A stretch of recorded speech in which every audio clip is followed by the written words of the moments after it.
श्रीकृष्णचैतन्यप्रभुनितानन्दतीर्थभक्तिनमुद्भवम् तस्मै श्रीगुरवे नमः। नमो विष्णुपादाय कृष्णप्रेष्ठाय भूतले श्रीमते भक्तिवेदान्त स्वामिनिति नामिने। नमस्ते सारस्वते देवे गौरवाणी प्रचारिणे निर्विशेष शून्यवादी पाश्चात्यदेशतारिणे। हे कृष्णा करुणा सिन्धो दीनबन्धो जगत्पते गोपेश गोपिका कान्त राधा कान्त नमोस्तुते। तप्त कांचन गौरांगी राधे वृंदावनेश्वरी वृषभानुसुते देवी प्रणमामि हरिप्रिये। ओम नमो ब्राह्मण ओम उग्रं वीरं महाविष्णुं ज्वलन्तं सर्वतोमुखं नरसिंहं भीषणं भद्रं मृत्युर्नमाम्यहम्। नमो ब्राह्मण्य देवाय को ब्राह्मणहिताय च जगद्विताय कृष्णाय गोविन्दाय नमो नमः। वाञ्छाकल्पतरुभ्यश्च कृपा सिन्धुभ्य एव च पतितानां पावनेभ्यो वैष्णवेभ्यो नमो नमः। जय श्री कृष्ण चैतन्य प्रभु नित्यानंदा श्री अद्वैत गदाधरा श्रीवासादि गौरभक्त वृंदा।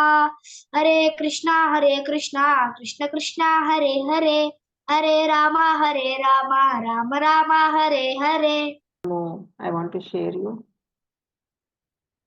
శృణ్వతం స్వహ కథా కృష్ణ. ఎవరైతే భగవంతుడి నామము లీలలు వింటారో భగవంతుడు వారి హృదయంలో ఉండి ఇబ్బందికరమైన భౌతికమైన కోరికలను తీసివేసి హృదయాన్ని పవిత్రం చేస్తారు. ఇక్కడ ఏంటి అంటే మనము ఏదో ఒక కర్మ చేసినందువల్ల ఇక్కడికి వచ్చి ఉన్నాం, ఈ లోకంకి వచ్చి ఉన్నాం. సో అంటే ఏదో ఒక పని, కర్మ మీన్స్ పని, ఏదో సమ్ వర్క్ ఏదో చేసాం, మనం చేసినందువల్ల ఇక్కడికి ఈ ఎర్త్ పైకి వచ్చాము. సో మనకి ఇక్కడికి వచ్చాక మనకు అర్థమవుతూ ఉంటుంది ఎంత అంటే ఒక జైల్లో ఉన్నట్టుగా ఉంటుంది. జైల్లో ఇన్ ద సెన్స్ మార్నింగ్ లెగవాలి, స్కూల్కి వెళ్ళాలి, వాళ్ళు వేరే వేరే వర్క్స్ ఇస్తూ ఉంటారు, ఆ వర్క్స్ అన్ని చేయాలి. మళ్ళీ తర్వాత ఇంటికి వచ్చాక ఆడుకోవడానికి టైం ఉండదు. మనకి ఆడుకోవాలని ఉంటుంది కానీ ఆ టైం ఉండదు, వేరే వాటి మీద ఎంగేజ్ చేసేస్తారు మదర్ ఫాదర్, అవి నేర్చుకోవాలి. తర్వాత ఇలా అయిపోతుంది. 25 yearsకి జాబ్ వస్తుంది. జాబ్ వచ్చిన తర్వాత జాబ్ కోసం కూడా వస్తుంది, అది కూడా చాలా ఇయర్స్ పడుతుంది. మేబీ 30 years కూడా, మనకి 30 వచ్చే వరకు జాబ్ రావచ్చు. 30 yearsకి వచ్చాక మ్యారేజ్ అంటారు. మ్యారేజ్ అయిన తర్వాత అసలు మనకి అలా అసలు విరామం ఉండదు. ఒకదాని తర్వాత ఒకటి వర్క్ లోడ్ పడుతూనే ఉంటది మన మీద. గాడిద చాకిరి అంటారు కదా, గాడిద మీద లోడ్ వేస్తారు కదా, అలాగే మన మీద లోడ్ పడుతూనే ఉంటది. ఒకదాని తర్వాత ఒకటి పడుతూనే ఉంటుంది.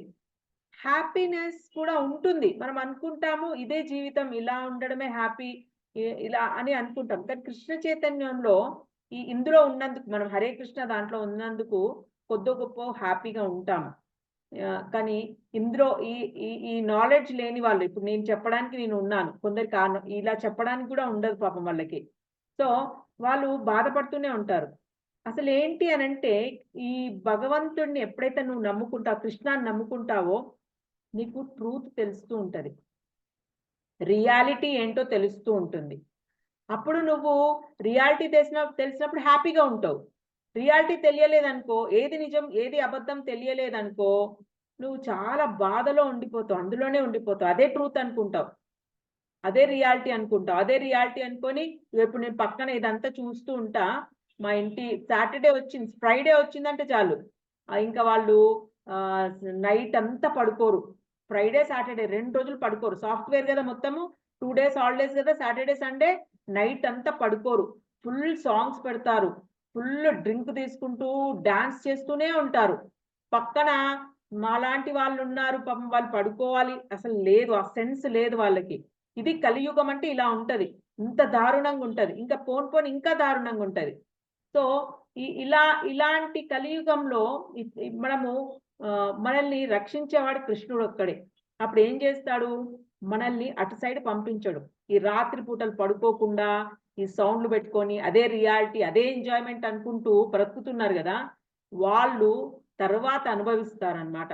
అంటే వాళ్ళకి రియల్ అసలైంది ఏంటో చూపెడుతూ ఉంటాడు. అంటే లైఫ్ అనేది లైఫ్ ఆఫ్టర్ లైఫ్ కదా, ఇదే అయిపోదు. ఇంక దీని తర్వాత ఇంకొక జన్మ అనేది ఉంది కదా.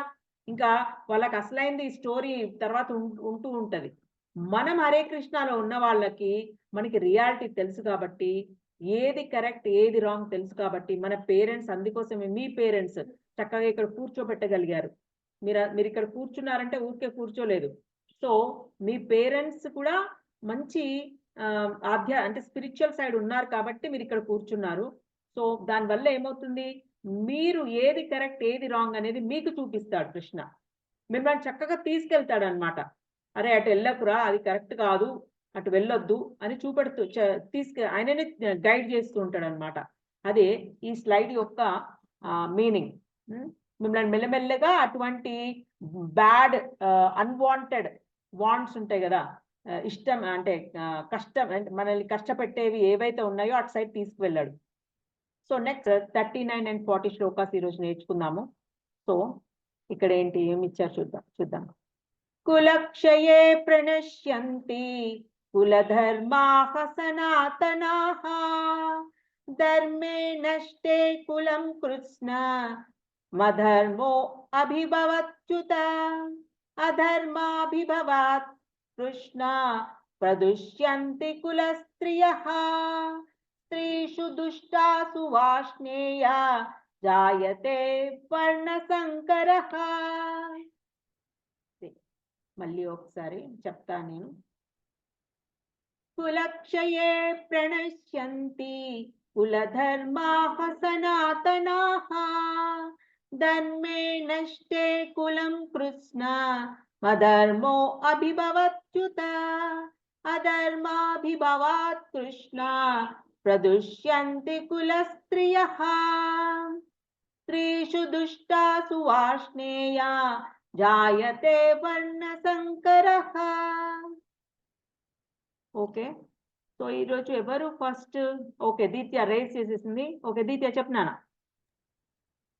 కులక్షయ ప్రణశ్యంతి కులధర్మః సనాతనాః ధర్మే నస్తే కులం కృష్ణం అధర్మోభిభవత్యుత అధర్మాభిభవాత్ కృష్ణ ప్రదుష్యంతి కులస్త్రియః స్త్రీషు దుష్టాసు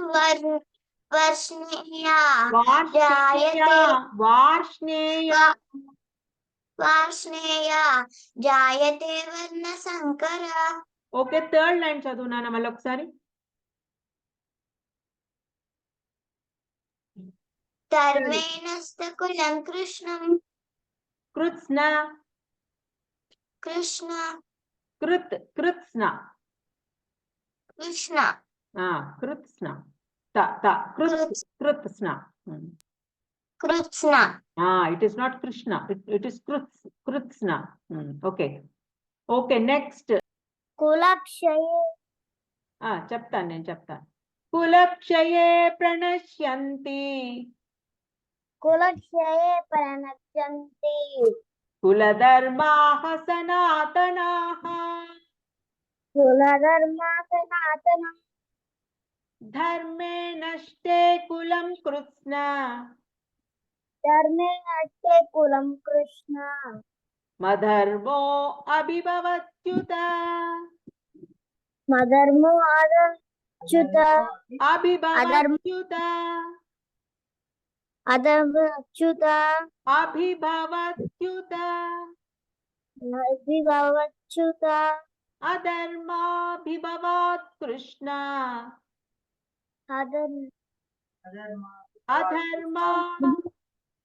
అధర్మాభిభవాత్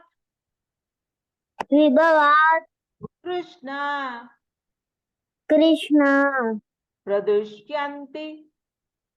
ప్రదుష్యంతి కులస్త్రియః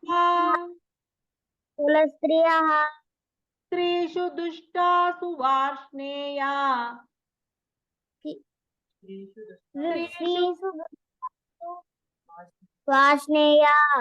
స్త్రీషు దుష్టాసు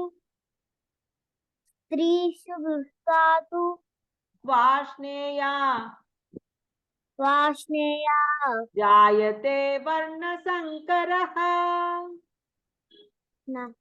జయతే వర్ణ సంకటః సంకరః శంకరః జాయతే వర్ణ సంకరః జాయతే జాయతే వర్ణ సంకటః ఓకే శంకరః మాతాజీ గారు ఓకే ఓకే ఆహ్లాద్ చెప్పు. కులక్షయ ప్రణశ్యంతి కులధర్మా సనాతనః ధర్మనష్టే కుల కృష్ణం అధర్మో బిభవచ్యుత అధర్మ బిభవాత్ కృష్ణ ప్రదుష్యంతి కుల స్త్రియః స్త్రీషు దుస్తాసు వార్ష్ణేయ జాయతే వర్ణ శంకరః. ఓకే సెకండ్ లైన్ చెప్పు మళ్ళీ ఒకసారి. కులధర్మ సనాతనః సనాతనాః సనాతనః సనాతనః నః అంటున్నావు సనాతనాః. ఓకే సనాతనః. Okay fine. నెక్స్ట్ ఇంకెవరున్నారు? మాతాజీ యశ్వంత్ చెప్పు నాన్న, నువ్వే లాస్ట్ చెప్పు. చెప్పాలా నేను రిపీట్ చేస్తావా? కులక్షయే ప్రణశ్యంతి కులధర్మః కులధర్మాః సనాతనః ధర్మే నాస్తి కులం కృష్ణం Krishna అధర్మో మధర్మో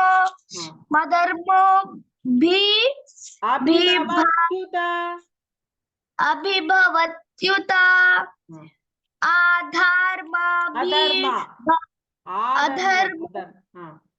అధర్మభిభవాత్ Krishna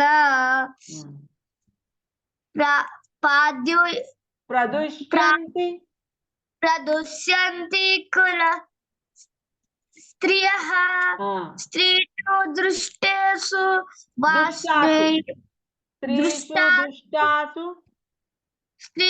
దృష్టేషు వాష్ణేయ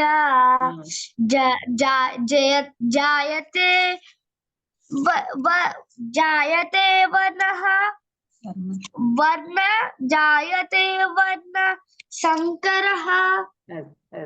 good. Okay okay. కులక్షయే అంటే ఇన్ డిస్ట్రాయింగ్ ద ఫ్యామిలీ, అంటే ఫ్యామిలీని చంపడం అన్నమాట, వంశం నాశనం అయిపోవడం అన్నమాట. ప్రణశ్యంతి బికమింగ్ వ్యాంగ్విష్డ్ అంటే నశించిపోవుట, అంటే పాడైపోవడం అన్నమాట. కులధర్మాహ ద ఫ్యామిలీ ట్రెడిషన్స్ అంటే వంశాచారాలు, ట్రెడిషన్స్ ఉంటాయి కదా మనకు, అవన్నీ పోయినాయి ఇప్పుడు యాక్చువల్గా. సనాతనాహ అంటే ఎటర్నల్, సనాతనమైన ఎంతో కాలం నుండి ఉన్న సనాతన ధర్మం అంటాం కదా, మనదేంటి ఇప్పుడు సనాతన ధర్మమే, అంటే ఎప్పటి నుంచో వస్తున్నది మనం పాటిస్తున్నాము, మనం అదే ఫాలో అవుతున్నాము. ఇప్పుడు హరే కృష్ణ దాంట్లో ఇప్పుడుది కాదు, మనం ఎప్పటి నుంచో వస్తుంది అది. ఇప్పుడు ఎలా ఈ కలియుగంలో ఏం చెప్పాడు, వేదాలలో ఏం చెప్పారు అదే చేస్తున్నాం, అదే ధర్మాన్ని పాటిస్తున్నాం. ఇప్పుడు హరే కృష్ణ మంత్రం జపించమని చెప్పారు వేదాలలో, అదే మనం చేస్తున్నాం. అంటే ఇది ఎప్పటి నుంచో ఇది అంటే దీన్ని చేంజ్ చేసేది లేదు, ఇది వేదాలలో ఉన్నది మనం పాటిస్తున్నాం కాబట్టి ఇది సనాతనం అంటారు దీన్నే. ధర్మే అంటే రిలీజియన్, ధర్మం, దీన్నే రిలీజియన్ అంటారు. ధర్మం ఏది కరెక్ట్ అయినది అని ధర్మం, రిలీజియన్. నష్టే బీయింగ్ డిస్ట్రాయిడ్ అంతరించిపోవును. కులం అంటే ఫ్యామిలీ, కుటుంబం అన్నమాట. ఇక్కడ కులం అంటే కుటుంబం. కృష్ణం అంటే హోల్, సమస్తము అంటే టోటల్ గా మొత్తం అన్నమాట. అధర్మ ఇర్రిలీజియన్, అధర్మం ఇర్రిలీజియన్ అన్నమాట. అభిభవతి అంటే ట్రాన్స్ఫార్మ్స్ అంటే జయించును, అంటే ట్రాన్స్ఫార్మ్ అవ్వడం. ఉత ఇట్ ఈస్ సెడ్ నిజంగా. అధర్మ అంటే ఈ రిలీజియన్ మళ్ళీ వచ్చింది, సేమ్ వర్డ్ మళ్ళీ వచ్చింది, అధర్మ. అభిభవాత్ హ్యావింగ్ బికమ్ ప్రిడామినెంట్, ప్రబలిపోవటం అన్నమాట. ఇది మీకు వస్తుంటుంది, నేను అందులో ట్రాన్స్లేషన్ లో ఎక్స్ప్లెయిన్ చేస్తాను. కృష్ణ, ఓ కృష్ణ, ప్రదుష్యంతి బికమ్ పొల్యూటెడ్, అంటే మొత్తం పొల్యూట్ అయిపోయింది.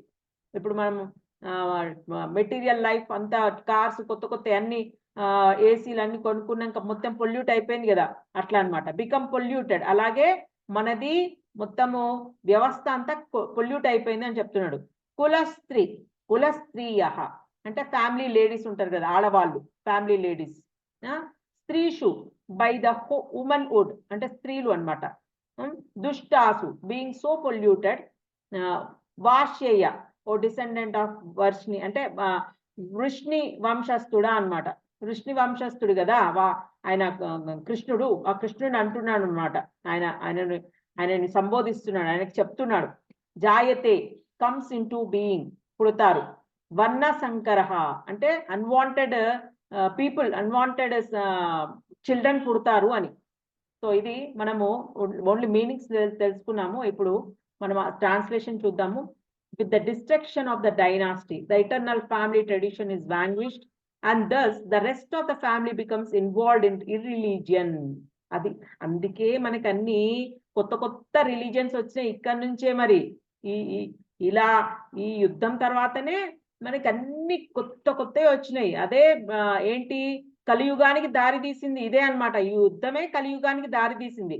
కానీ మరి యుద్ధం జరగకపోతే కష్టం, మళ్ళీ యుద్ధం జరగాలి అక్కడ.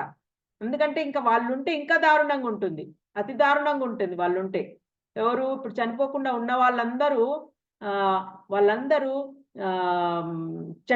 చెడు వాళ్ళు, అంటే అలాంటి వాళ్ళని నిర్మూలించాలి కదా, తీసేయాలి అలాంటి వాళ్ళని. అందుకే కృష్ణ వచ్చాడు. కృష్ణ వచ్చేసి వాళ్ళందరిని తీసేశాడు, కలుపు మొక్కల్లాగా అందరిని పీక్ పడేశాడు. వాళ్ళందరూ ఉంటే కూడా ప్రాబ్లమే.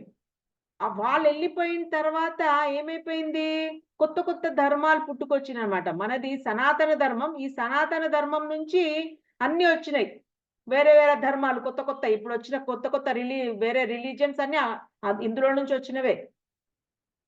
కానీ ఇక వాళ్ళు ఇంకా అందులో ఎందుకంటే అది ఈజీ గోయింగ్ కాబట్టి, మనలాగా ఆచారాలు ఇంత పద్ధతిగా మనం ఏంటి ఏకాదశులు ఉండాలి, ఇంకా చాలా ఉంటాయి మనది, అన్ని ఒక సిస్టమాటిక్ వే ఆఫ్ లైఫ్ ఉంటుంది. ఫుడ్ దగ్గర కూడా రిస్ట్రిక్షన్స్ ఉంటాయి మనకి, పడుకోవడానికి కొన్ని రిస్ట్రిక్షన్స్, మనకి అన్ని కొన్నిటికి మనకి రిస్ట్రిక్షన్స్ పెట్టాడు ఇలా ఉండాలి అని. కాబట్టి ఇవన్నీ చేయలేరు వాళ్ళు చాలా ఈజీ అన్నమాట.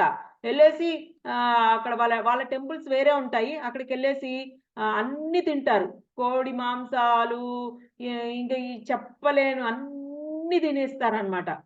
కానీ మన దగ్గర అట్లుండదు కదా. కాబట్టి మనది చాలా కష్టతరం, మనది పాటించడం. అంటే కష్టతరం ఇన్ ద సెన్స్, ఇది అర్థం చేసుకుంటే ఇష్టంగా చేస్తాము, అది ఇష్టంగా పాటిస్తాము. మనకు అర్థం కావాలి first thing.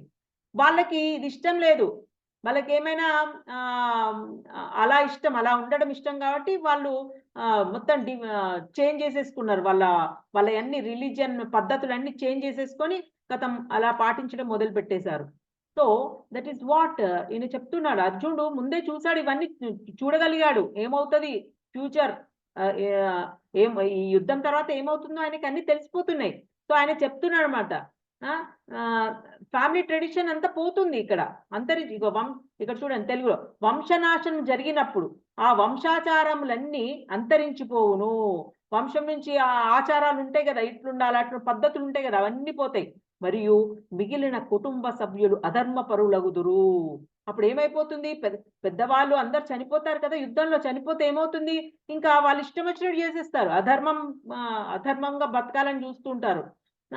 when religion is prominent in the family, ఎప్పుడైతే రిలీజియన్ కి ఇంపార్టెన్స్ ఉంటుందో, ఓ Krishna, the woman of the family become polluted అంటే irreligion. when irreligion is prominent, ఎప్పుడైతే రిలీజియన్ కాకుండా irreligion వస్తుందో, అధర్మం అంటే irreligion అంటే అధర్మం ఉంటుందో, అప్పుడు ఏమైతుందంట, అప్పుడు ఫ్యామిలీ లేడీస్ ఉంటారు కదా, వాళ్ళందరూ పొల్యూట్ అయిపోతారు.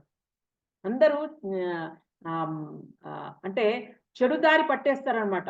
ఇష్టం వచ్చినట్టు ఇంకా వాళ్ళని రక్షించే వాళ్ళు ఎవరు ఉండరు కదా. ఇంకా అందరు చనిపోతే వాళ్ళని ఎవరు రక్షిస్తారు? మగవాళ్ళు ఉండరు కదా ఇంట్లో. అప్పుడు ఏమవుతుంది? ఎవడో ఒకటి పట్టుకుని వెళ్ళిపోతాడు. కానీ అలా జరగడం చాలా తప్పు కదా. అలా జరిగితే ఏమవుతుంది? చాలా చెడు జరిగిపోతుంది.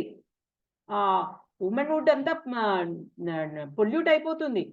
మరియు స్త్రీల యొక్క అనైతిక ప్రవర్తన వల్ల ఓ వృష్ణి వంశస్థుడా అవాంఛిత సంతానం జన్మిస్తారు. అప్పుడు బ్యాడ్ పీపుల్ పుడతారు. Very bad people, very kids అందరూ చాలా అంటే వాళ్ళకు ఒక ఇది ఉండదన్నమాట. గుణగణాలన్నీ డిఫరెంట్ గుణగణాలు ఉంటాయి. అంటే బ్యాడ్ క్వాలిటీస్ ఉన్న పిల్లలు పుడతారనమాట. సో అదే చెప్తున్నాడు, అలాంటి పిల్లలు పుడతారు అని. సో ఇంకొకటి, okay, in the system of the varnashrama institution there are many principles of religious traditions to help members of the family grow properly and attain spiritual values. ఇక్కడ ఏమైతుంది? ఇప్పుడు మనం వర్ణాశ్రమ ధర్మం ఉంది, వర్ణాశ్రమ సంస్థ ఉంది మనకు. ఒకటి ఏంటి? మనకు యాక్చువల్ గా నలుగురే నలుగురు, మొత్తం వరల్డ్ మొత్తం నలుగురే నలుగురు ఉంటారు. ఎవరు? ఫస్ట్ బ్రాహ్మణ్స్ ఉంటారు. బ్రాహ్మణ్స్ గా పుట్టడం అనేది చాలా అదృష్టం యాక్చువల్ గా. ఎందుకంటే వాడు ఎంతో పుణ్యం చేసుకుంటే ఈ బ్రాహ్మణ కులంలో పుడతాడు వాడు. బ్రాహ్మణ కులంలో పుట్టి ఇవాళ రేపు ఏం చేస్తున్నారు? వాళ్ళు అన్ని ఇష్టం వచ్చింది తినేస్తున్నారు. అసలు మొత్తం వాళ్ళే బ్రాహ్మణ బంధువు అయిపోతున్నాడు. బ్రాహ్మణ్ గా ఉండాలి వాడు. బ్రాహ్మణ్ గా ఉండాలంటే భగవంతుడికి దగ్గరగా ఉండే వాళ్ళని బ్రాహ్మణ్స్ అంటారు యాక్చువల్ గా. ఆ భగవంతుడికి దగ్గరగా ఉండాలి. కానీ భగవంతుడికి దగ్గరగా ఉండట్లే. ఇవాళ రేపు ఏం చేస్తున్నారు? చక్కగా వెళ్ళేసి చక్కగా చికెన్లు మటన్లు తినేస్తున్నారు. అంతా అసలు వాళ్ళు ఈ పౌరోహిత్యం కూడా చేయట్లేదు, ఏది కూడా వాళ్ళు ఇష్టం వచ్చినట్టు చేస్తున్నారు. సో ఇక్కడ పాడైపోతుంది యాక్చువల్ గా ప్రస్తుతం కలియుగం. So what I want to say is first Brahmans అన్నమాట. సెకండ్ అంటే బ్రాహ్మణ్స్ ఎవరైనా పౌరోహిత్యం నేర్చుకొని పద్ధతిగా అంటే ఏది తినాలో తెలిసిన వాడు, చక్కగా సంధ్యావందనం చేసేవాళ్ళు, మార్నింగ్ లేచి ఒక పద్ధతిగా ఇప్పుడు మన ప్రభుపాద చెప్పినట్టుగా చేసిన వాళ్ళందరూ వైష్ణవ బ్రాహ్మణ్స్. మనం అందరం బ్రాహ్మణ్సే మనం అలా ఉంటే. సో కాబట్టి బ్రాహ్మణ్స్ ఫస్ట్. సెకండ్ కమ్స్ క్షత్రియ. క్షత్రియ ఎవరు అని అంటే సెక్యూరిటీ, అంటే సెక్యూరిటీ పీపుల్, లైక్ ప్రొటెక్షన్. ఇప్పుడు అర్జున అంటే క్షత్రియ. ఆయన ఎందుకు క్షత్రియ? ఆయన ఒక రాజవంశస్థుడు కదా, రాజు. ఆయనకు ఒక ల్యాండ్ ఉండాలి, అంటే కింగ్డమ్ ఉండాలి, ఆయన దాన్ని పరిపాలించాలి, అలా అన్నమాట. సో మనకి ఇప్పుడు ప్రజెంట్ కలియుగంలో క్షత్రియులు ఎవరు అంటే ఎవరికైతే లైసెన్స్డ్ ఇవి ఉంటాయో వెపన్స్, లైక్ ఆర్మీ వాళ్ళైనా, వీళ్ళంతా పోలీస్ వ్యవస్థ అయినా, లేకపోతే వాళ్ళంతా క్షత్రియులే. ఎందుకంటే they have to protect, right? Protection లో ఉన్నారు వాళ్ళంతా, ఆ క్యాడర్ లో ఉన్నారు. Next comes Vaishyas. ఎవరు వైశ్యులు అంటే బిజినెస్ పీపుల్. ఎవరైతే బిజినెస్ చేస్తారో వాళ్ళందరూ third category. Next comes Shudras. Shudras ఎవరు అని అంటే లేబర్ పని చేసే వాళ్ళందరినీ శూద్రుడు అంటారు. ఎప్పుడైనా ఈ నలుగురే ఉంటారు. మీరు ప్రపంచంలో ఎక్కడికి ఏ కంట్రీకి వెళ్ళినా వీళ్ళే నలుగురు ఉంటారు. మరి ఈ కులం ఉంది కదా, ఇవన్నీ తర్వాత వచ్చినాయి, మనం పుట్టించుకున్నాం. ఏది suppose for example Reddy's, Velamas వాళ్ళు అంటారు మేము క్షత్రియులము అంటారు. కానీ ఈ పెద్ద కులాలందరూ క్షత్రియులు అంటారు. కానీ యాక్చువల్గా ఏంటి అంటే వాళ్ళ ఫోర్ ఫాదర్స్, అంటే వాళ్ళ ఇంతకు ముందు బ్యాక్ తరాలు, వాళ్ళు యాన్సిస్టర్స్, వాళ్ళు రాజులై ఉండొచ్చు, వాళ్ళు క్షత్రియులై ఉండొచ్చు. కానీ ప్రస్తుతం మాత్రం వాళ్ళు క్షత్రియ దాంట్లో లేరు కదా. ఇప్పుడు అంతా ప్రజెంట్ అంతా డాక్టర్స్, టీచర్స్, ఇలా వేరే దాంట్లోకి వెళ్ళిపోయారు కదా. ఇప్పుడు వాళ్ళంతా బ్రతకడానికి వేరే తీసేసుకున్నారు. సో వాళ్ళు క్షత్రియ కిందికి రారు. ఇప్పుడు ప్రజెంట్ అయితే రారు వాళ్ళంతా, రెడ్డిస్, వెల్మాస్ వీళ్ళంతా రారు. సో ఇది మనము అంటే డిఫరెంట్ కులాలు వచ్చేసినాయి, మధ్యలో వచ్చినాయి. సో ఇక్కడ ఏంటి, ఇక్కడ నేను చెప్పేది ఈ 4 వర్ణాలు. ఆశ్రమాలు ఉన్నాయి. మళ్ళీ ఆశ్రమాలు ఏంటి మనకి, లైక్ ఫస్ట్ బ్రహ్మచర్య ఆశ్రమము, తర్వాత గృహస్థాశ్రమము. బ్రహ్మచర్య అంటే మనకి 25 years బ్రహ్మచర్యం. సో స్కూల్లో కాలేజెస్లో చదివేదంతా ఇది బ్రహ్మచర్య. ఫస్ట్ 25, సెకండ్ కమ్స్ నెక్స్ట్ 25 ఏమో గృహస్థ, అంటే ఫ్యామిలీ లైఫ్ అన్నమాట. వైఫ్, పిల్లలు, హస్బెండ్, ఇలా ఇది గృహస్థ. అక్కడ కొన్ని ధర్మాలు ఉన్నాయి, అలా ఉండాలి. తర్వాత నెక్స్ట్ 25 వర్ణాశ్రమ, సారీ ఇది మన వానప్రస్థ అంటే ఇది మన వాళ్ళు రిటైర్మెంట్ తీసుకున్న స్టేజ్ అన్నమాట. అంటే దే హ్యావ్ టు ప్రాక్టీస్, సాధన చెయ్యాలి. ఏం సాధన చేయాలి? భగవంతుడికి దగ్గర అవ్వడానికి సాధన చేయాలి. ఈ మెటీరియల్ లైఫ్ నుంచి కొంచెం దూరంగా ఉండడానికి ట్రై చేస్తూ ఉండాలి. కానీ ఇవాళ రేపు ఏం చేస్తున్నారు? మొత్తం టీవీ సీరియల్లే. అసలు ఆ రిటైర్మెంట్ లైఫ్ అంతా డిఫరెంట్ గా స్పెండ్ చేస్తున్నారు. But that is wrong. నువ్వు ఇంకెప్పుడు ప్రాక్టీస్ చేస్తావు? నువ్వు ఇంకెప్పుడు భగవంతుడికి దగ్గర అవ్వడానికి ట్రై చేస్తావు? సాధనే లేదు. ఇంతకుముందు అంతా ఫ్యామిలీకి స్పెండ్ చేసేసావు. తర్వాత అయినా నువ్వు భగవంతుడికి దగ్గరగా వెళ్ళాలి. సో నెక్స్ట్ ఆ తర్వాత సన్యాసాశ్రమము. సో మొత్తము స్పిరిచువల్ అయిపోవాలి, టోటల్ గా స్పిరిచువల్ అయిపోవాలి. అప్పుడే నువ్వు భగవంతుడి ధామానికి వెళ్ళగలవు. ఇది మనకి చక్కగా మనకి ఇవన్నీ ఉన్నాయి మన వేదాలలో. ఇలా ఉండాలి, ఇదొక ఇన్స్టిట్యూషన్, ఇలా ఉండాలి అని చెప్పారు. కానీ no one is following that in this Kaliyuga. So there are many principles of religious traditions to help members of the family grow properly and attain spiritual values. అది మనకి చక్కగా అన్ని పద్ధతులు ఉన్నాయన్నమాట. మనం చక్కగా వాటిని పాటిస్తే we can go to Goloka ఈజీగా. అంటే ఈజీగా ఇన్ ద సెన్స్ నువ్వు ప్రాక్టీస్, నీ సాధన బాగుంటే. Next, the elder members are responsible for such purifying processes in the family beginning from birth to death. అంటే పుట్టినప్పటి నుండి మరణం వరకు కుటుంబంలో ఇటువంటి శుద్ధీకరణ, అంటే అన్ని ప్యూరిఫైయింగ్ ప్రాసెస్ అన్నమాట. పెద్దవాళ్ళే రెస్పాన్సిబుల్ గా తీసుకోవాలి. ఏం చేయాలి, ఎలా ప్యూరిఫై చేయాలి ఏదన్నా అవుతే, ఏదన్నా సంఘటన. But on the death of the elder members such family traditions of purification may stop. అప్పుడు ఏమవుతుంది? ఎవరైనా పెద్దవాళ్ళే లేరనుకో ఏమవుతుంది? అప్పుడు ఈ ప్యూరిఫికేషన్ అంతా ఆగిపోతుంది కదా. ఈ వర్ణాశ్రమ ధర్మం అంతా ఆగిపోతుంది అని. And the remaining younger family members may develop irreligious habits.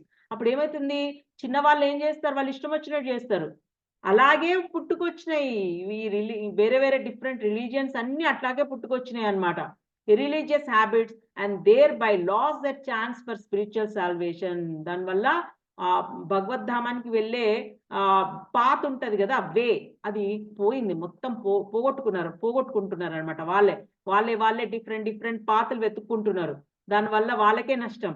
మనం ఇంకా మన ప్రభుపాద్ మనల్ని రక్షించారు, మనం కరెక్ట్ దాంట్లో ఉన్నాం అనమాట. therefore for no purpose should the elder members of the family be slain. అది కాబట్టి ఏం చెప్తున్నాడు? ఏ ప్రయోజనం కోసం కుటుంబంలోని పెద్ద సభ్యులను చంపకూడదు. అందుకోసం ఈ యుద్ధం వద్దు అంటున్నాడు అర్జునుడు. ఎటు చేసి ఈ యుద్ధం వద్దు నాకు, ఈ యుద్ధం వల్ల ఎన్ని ప్రాబ్లమ్స్ ఉన్నాయి, దీనివల్ల ఎన్ని కష్టాలు ఉన్నాయి అని చెప్తున్నాడు అనమాట. Next, okay, good population in human society is the basic principle for piece. ఈ గుడ్ పాపులేషన్ ఉంటే మంచి పీస్ఫుల్ గా ప్రాస్పెరిటీ, స్పిరిచువల్ గ్రోత్ ఇవన్నీ బాగుంటాయి అని అర్జున చెప్పేది. The varnashrama religions principles were so designed that the good population would prevail in the society for the general spiritual progress of state and community. మంచి community రావాలి అని అంటే ఈ వర్ణాశ్రమ ధర్మాన్ని, ఇది ప్రిన్సిపల్స్ ఏవైతే డిజైన్ చేశారో మన కోసం, అది పాటిస్తే పాపులేషన్ గుడ్ పాపులేషన్ ఉంటది అనమాట. Such population depends on the chastity and faithfulness and its womanhood. So అలా అటువంటి జనాభా, అటువంటి పాపులేషన్ స్త్రీత్వం యొక్క, అంటే ఏంటి, ఈ ఉమెన్హుడ్ పవిత్రత, అంటే వాళ్ళ యొక్క స్త్రీలు బాగుండాలి కదా, లేకపోతే అన్ని చెడు పనులు అయిపోతాయి అనమాట. స్త్రీల మీద అఘాయిత్యం జరుగుతూ ఉంటది, వాళ్ళకి కొట్టడము, లేని బాధ పెట్టడము. ఎందుకంటే వీక్ గా ఉన్నది వాళ్ళే కదా, స్త్రీలే కదా వీక్ గా ఉన్నారు. అంటే వాళ్ళు తిరిగి కొట్టలేరు, వాళ్ళు తిరిగి వాళ్ళ మీద ఏం చేయలేరు కదా. కాబట్టి వాళ్ళని పాపం ఇది చేసేస్తారనమాట, వాళ్ళ పవిత్రత పోతుందన్నమాట. కాబట్టి ఇంకొకటి పిల్లలు కూడా తప్పుదోవ పడతారనమాట. పిల్లలే ఆడవాళ్లే కాదు, పిల్లలు కూడా తప్పుదోవ పడిపోతారనమాట. ఇప్పుడు అలాగే పడిపోయి కొత్త రిలీజియన్స్ వచ్చాయి. మహిళలు కూడా అదే విధంగా అధోకరణానికి గురవుతారు. అందువల్ల పిల్లలు మరియు మహిళలు ఇద్దరికి కుటుంబంలోని పెద్ద సభ్యుల రక్షణ అవసరం. అందుకే పెద్దవాళ్ళ రక్షణ కంపల్సరీ అవసరము. ఈ by being engaged in various religious practices, women will not be misled into adultery according to ante women mislead అవ్వరన్నమాట. వాళ్ళని లేకపోతే పాపం వాళ్ళని ఎవరో ఒకరు తీసుకెళ్లి ఏదో ఒక దాంట్లో అమ్మేస్తారనమాట. అట్లా అమ్మేవి కొన్ని ఉన్నాయన్నమాట, లేడీస్ అమ్మే కొన్ని ఉన్నాయి, అక్కడ పోయి అమ్మేస్తారేమో అని చెప్తున్నాడు Arjuna. According to Chanakya Pandita, women are generally not very intelligent and therefore not trustworthy. అందుకోసం వాళ్ళు అంటే కొన్ని రీజన్స్ వల్ల ఉమెన్ చెప్తున్నారు అనమాట. అంటే యాక్చువల్ గా అంత ఇంటెలిజెంట్ కాదు. అంటే ఇప్పుడు ఏదైనా సమస్య వచ్చింది అనుకో, వాళ్ళు తప్పించుకోగలరా? తప్పించుకోలేరు. పక్కన ఒక బాయ్ ఉండాలి కంపల్సరీ. అందుకే మనం చూస్తూ ఉంటాం కదా, బాయ్ పుట్టాలి అని. ఎందుకు వచ్చిందంటే అందుకే వచ్చింది యాక్చువల్గా. సో అదే చెప్తున్నాడు Chanakya. So the different family traditions of religious activities should always engage them, and thus the chastity and devotion will give birth to a good population eligible for participating in the varnashrama system. అది ఏంటి, అందుకోసమే ఈ family traditions, ఈ religious activities అనేది compulsory ఉండాలి. అందరు family members అందులో పాల్గొనాలి. అందుకే కదా మనకి అన్ని మంచి పండుగలు, మనకు ఒక ట్రెడిషన్ ఉంది, ఇలా చేయాలి. ఏదైనా ఏ పండగకైనా దేనికైనా ఒక ట్రెడిషన్ ఉంది మనకి, ఇలా చేయాలి, అది చేయాలి, అలా చేయాలని. గోవర్ధన పూజ ఎలా చేయాలి అంటే ఇవన్నీ మనల్ని డివోషనల్ గా ఎంగేజ్ చేస్తూ ఉంటారు అనమాట, ఏదో ఒక వర్క్, ఏదో ఒక దాని మీద. సో అవన్నీ వాటిల్లో పాల్గొనాలన్నమాట ఫ్యామిలీ మెంబర్స్ అందరూ. దాంట్లో లేడీస్ ముఖ్యంగా. ఎందుకంటే వాళ్ళు కొంచెం భగవంతుడి దగ్గరగా వెళ్తే వాళ్ళకి హెల్ప్ఫుల్ అవుతుంది. On the failure of such varnashrama dharma, naturally the women become free to act and mix with them, and thus adultery is indulged in at the risk of unwanted population. ఇలా చేయకపోతే పిల్లలు బాగా పుట్టరు, పిల్లలు మనకి problematic అయిపోతుంది అన్నమాట, పిల్లలు మంచి వాళ్ళు పుట్టరు. సో అది irresponsible men also provoke adultery in society, and thus unwanted children flood the women's race at the risk of war and pestilence. అది ఇవన్నీ కొంచెం పెద్దవాళ్ళకి సంబంధించింది. అంటే అడల్టరీ అనేది జరిగినందువల్ల మనకి చాలా ప్రాబ్లమ్స్ వస్తాయి అని చెప్తున్నాడు. మెయిన్ గా లేడీస్ ని కాపాడుకోవాలి అనేది ఆయన అర్జున బాధ. ఓకే, ఉమెన్ మెన్ కంటే 9 times ఎక్కువ లస్ట్ ఉంటుంది ఉమెన్ కి. ఇది మన శాస్త్రాలు చెప్తున్నాయి. So we have to believe it, right? What they say. మన ఋషులు ఊరికే చెప్పలేదు కదా. సో 9 times ఎక్కువ లస్ట్ ఉండడం వల్ల, అందుకే మెన్ ఏం చేశారు, ప్రీవియస్ డేస్ మెన్ చక్కగా కాపాడుకున్నారు, ఉమెన్ని, ఆడవారిని చక్కగా కాపాడుకున్నారు. అంటే వాళ్ళకి ఎక్కువ స్వతంత్రం ఫ్రీడమ్ ఇవ్వకపోవడానికి కారణం కూడా అదే అన్నమాట. ఎక్కువ ఫ్రీడమ్ ఇచ్చామనుకో, అంటే as they have more lust, ఎక్కువ కామంతో ఉండడం వల్ల వాళ్ళు ఏదైనా ఎటువంటి స్టెప్ అయినా తీసుకోవచ్చు కదా. కాబట్టి వాళ్ళని కాపాడుకున్నారు. అంటే ఇంకొకటి ఏంటి అంటే, లస్ట్ అంటే వేరే బ్యాడ్ ఒకటే కాదు, అంటే వాళ్ళతో కొంచెం ఎక్కువ మెటీరియలిస్టిక్ గా ఉంటారు. అందుకే ఇప్పుడు చూడండి, మెటీరియల్ థింగ్స్ కి సంబంధించినవి ఏవైనా చాలా బాగా హ్యాండిల్ చేయగలరు ఉమెన్. కానీ కమింగ్ టు ఈ స్పిరిచువల్ దాంట్లోకి వస్తే ఉమెన్ అంత బాగా రాణించలేరు స్పిరిచువల్లో. అంటే చాలా కష్టపడాల్సి వస్తుంది, సాధన ఎక్కువ చేయాల్సి వస్తుంది, ఎక్కువ చేయాలి. ప్లస్ మీరు ఏం చేయాలి అంటే ఇప్పుడు ప్రజెంట్ కుటుంబ వ్యవస్థ ఏదైనా బాగుండాలి అని అంటే ఉమెన్ తప్పకుండా స్పిరిచువలైజ్ అయి ఉండాలి. స్పిరిచువల్లో ఉంటే వాళ్ళు ఇటువంటి మెటీరియల్కి కొంచెం ఈ సాధన వల్ల మెటీరియల్కి దూరం అవ్వగలరు. లేదు అంటే ఎక్కువ మెటీరియలిస్టిక్ ఉంటారు వాళ్ళు. దాంతో చాలా ప్రాబ్లమ్స్ కూడా వస్తాయి. హస్బెండ్స్ని కూడా బాధ పెడుతూ ఉంటారు. నాకు అది కొనివ్వాలి, నాకు అది వాళ్ళు సాటిస్ఫై అవ్వలేరు. పక్క వాళ్ళని చూస్తూ కంపారిజన్ చేసుకుంటూ నాకు అది కావాలి, నాకు ఇది కావాలి, ఇలాంటి అన్ని థాట్స్ తోటి హస్బెండ్స్ని బాధ పెట్టడం అనేది జరుగుతూ ఉంటుంది. సో ఎప్పుడైతే ఈ ఉమెన్ స్పిరిచువల్లోకి వెళ్తారో ఆటోమేటిక్గా ఆ కుటుంబం డిఫరెంట్ అయిపోతుంది. అది మొత్తం ఆ కుటుంబం ఇదే డిఫరెంట్ అయిపోతుంది. అంటే వాళ్ళకు అప్పులు ఉండవు. మనీ ఈజీగా వాళ్ళ చేతిలో ఉంటుంది, కంపల్సరీ ఉంటుంది. ఈజీగా ఏదైనా చెయ్యాలి అన్నా, ఏదైనా కావాలి అన్నా, అంటే ఏదైనా కావాలి అంటే మళ్ళీ అక్కడ టోటల్ టూ మచ్ మెటీరియలిస్టిక్ అడగరు కదా, ఎందుకంటే స్పిరిచువలైజ్ ఉన్నారు కాబట్టి దే నో వాట్ టు ఏది కావాలి ఏది వద్దు అనేది వాళ్ళకు ఒక అవగాహనలో ఉంటారు ఉమెన్. కాబట్టి ఆ కుటుంబం చాలా బాగా ఉంటుంది. సో అందుకే ప్రతి ఒక్క ఉమెన్ స్పిరిచువల్ అవ్వాలి ఫస్ట్. ఈ మెటీరియల్ చదువుల కంటే ఈ స్పిరిచువల్ ఎడ్యుకేషన్ వాళ్ళకి చాలా అవసరం. ఎప్పుడైతే స్పిరిచువల్ ఎడ్యుకేషన్ చాలా బాగుంటుందో ఉమెన్కి, ఆటోమేటిక్గా ఆ కుటుంబం ఆ గృహం చాలా చాలా ఎక్సలెంట్ అవుతుంది, బృందావనం అవుతుంది. సో దాంతో ఏమవుతుంది, అన్ని సమస్యలు, ఏ సమస్య ఉండదు. ఆ ఇంట్లో ఉన్న హస్బెండ్ కూడా స్పిరిచువల్ అవుతారు, ఆటోమేటిక్గా స్పిరిచువల్ అవుతారు. వాళ్ళు కూడా మెల్లిమెల్లిగా స్పిరిచువల్ అవుతారు. స్పిరిచువల్ అవ్వడం వల్ల ఏమవుతుంది, హస్బెండ్ అండ్ వైఫ్ భగవద్ధామానికి వెళ్ళే అవకాశం చాలా ఈజీగా ఉంటుంది. ఈజీగా భగవద్ధామానికి వెళ్తారు. ఎందుకు అనంటే ఎప్పుడైతే హస్బెండ్ స్పిరిచువల్ అవుతారో ఈ వైఫ్ ఆయనకి సేవ చేస్తూ ఉంటుంది కదా. అసలు యాక్చువల్గా వైఫ్ ఆడవాళ్ళకి ముఖ్యమైనది ఏంటి అంటే పవిత్రంగా ఉండడం, భక్తుడైనటువంటి హస్బెండ్ని సేవ చేయడం. ఈ రెండు చేస్తే చాలు, వాళ్ళు తరించిపోతారు. అంతే, వాళ్ళు చేయాల్సింది ఎక్కువ ఏం లేదు. కానీ మెన్ స్పిరిచువల్లో సాధన చేయాలి చక్కగా. ఎప్పుడైతే ఆయన సాధన చేస్తాడో ఈమె చేసే సేవ ఏదైతే ఉందో ఆ హస్బెండ్కి, అవన్నీ మంచివే, అవన్నీ స్పిరిచువల్ అయిపోతాయి. అవన్నీ స్పిరిచువల్ అయిపోతాయి, ఆధ్యాత్మికం అయిపోతాయి. అంటే దాంతో హస్బెండ్ అండ్ వైఫ్ చక్కగా they will go to Krishnaloka, Goloka. లేదు అంటే ఇప్పుడు ఇంకా ఫ్యూచర్ కలియుగం చాలా దారుణంగా ఉంటుంది. ఆ కలియుగంలో అన్ని కష్టాలు పడాల్సి వస్తుంది. అసలు నెక్స్ట్ మనం ఏమవుతామో కూడా తెలీదు. ఈ హ్యూమన్ బాడీ కూడా పోవచ్చు. ఇప్పుడు ఉన్నటువంటి హ్యూమన్ బాడీ కోల్పోవచ్చు మనం.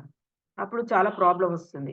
అందుకే వేదాలలో ఏం చెప్పారు అనంటే స్త్రీలను చాలా బాగా చూసుకోవాలి మగవాళ్ళు. వాళ్ళని చిన్న పిల్లలాగా చూసుకోవాలి. ఎందుకు అనంటే వాళ్ళకు అంత ఇంటెలిజెన్సీ లేదు, స్టార్టింగ్ నుంచి ఇంటెలిజెన్స్ ఉండదు. అంత ఇంటెలిజెన్స్ లేదని చాళుక్య పండితుడే చెప్తున్నాడు కదా. అంటే ఇంటెలిజెన్స్ ఇన్ ద సెన్స్, ఎలా ఇంటెలిజెన్స్ లేదు, స్పిరిచువల్ ఇంటెలిజెన్స్ ఉండదు. స్పిరిచువల్గా మెటీరియలిస్టిక్గా చాలా బాగుంటారు. మెటీరియలిస్టిక్ అంటే చదువులు చాలా బాగా చదివేస్తారు. ఇవాళ రేపు ఉన్న డాక్టర్స్, ఇంజనీర్స్ అవ్వడము, అలా అయ్యి ఎలా సంపాదించాలి, ఇవన్నీ బాగానే ఉంటాయి. ఈ ఎత్తు పైన ఉండడానికి ఏ అవకాశాలు ఉన్నాయో అన్నిట్లో రాణించగలరు. కానీ స్పిరిచువల్గా వాళ్ళు రాణించలేరు. వాళ్ళు రాణించాలి అనంటే వాళ్ళు సాధన చేయిస్తే ఇటు వాళ్ళ చూపు ఇటు సైడ్ పడాలి. ఎప్పుడైతే ఇటు సైడ్ పడిపోతుందో, ఎప్పుడైతే లాక్ అయిపోతుందో, ఈ స్పిరిచువల్ లాక్ అయిపోతారో వాళ్ళు, అయిపోగానే ఏమవుతుంది, ఆ గృహము బృందావనం అయిపోతుంది. బృందావనం అయిపోయిందా ఇంకంతే, హ్యాపీ అన్నమాట. ఆ ఫ్యామిలీ హ్యాపీ, ఇంకా వాళ్ళకి ఇంకా ఏ ప్రాబ్లం లేదు. పిల్లలు హ్యాపీగా ఉంటారు. పిల్లలు ఈ తల్లిదండ్రులను చూసి పిల్లలు కూడా నడుచుకుంటారు కదా. ఇన్ కేస్ నడుచుకోకపోయినా, ఒకవేళ వాళ్ళకు ఇది నచ్చలేదు అన్నా కానీ కూడా ఎప్పటికైనా ఆ ఆత్మ వీళ్ళ సంరక్షణ పెరిగినందుకు ఎప్పటికైనా అది మళ్ళీ పడుతుంది. ఈ జన్మలో కాకపోయినా మరి వచ్చే జన్మలో అయినా ఇది పట్టేస్తుంది. సో కాబట్టి this is very very important. Next మనకి all glories to Srila Prabhupada, జై శ్రీల ప్రభుపాద, మనం ఇది ఎప్పుడు చెప్పుకోవాల్సిందే.